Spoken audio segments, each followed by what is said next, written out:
Lo scorso 8 dicembre, verso l'una di notte, due agenti in servizio alla questura di Venezia da 6 mesi hanno salvato un uomo probabilmente ubriaco che galleggiava in acqua. Durante un servizio di pattugliamento all'altezza del ponte dell'Accademia l'hanno notato e senza esitare un momento sono intervenuti. Il collega non ha esitato un momento, si è buttato subito come ha visto la persona in acqua e tramite una cooperazione di squadra siamo riusciti poi a portarlo su a riva.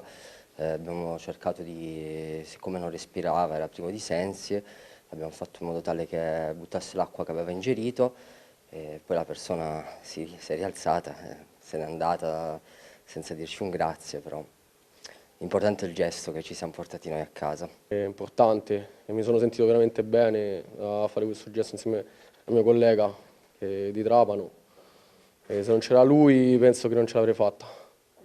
Quindi è stato veramente, anche se non mi daranno medaglie, questa è una medaglia che mi serve all'anima e me la porterò forse in un'altra vita e mi sento bene con questo gesto che ho fatto. Un gesto, oltre che coraggioso, come ha ribadito lo stesso questore, che dimostra la dedizione degli agenti al loro mestiere che in questo caso hanno salvato una vita umana.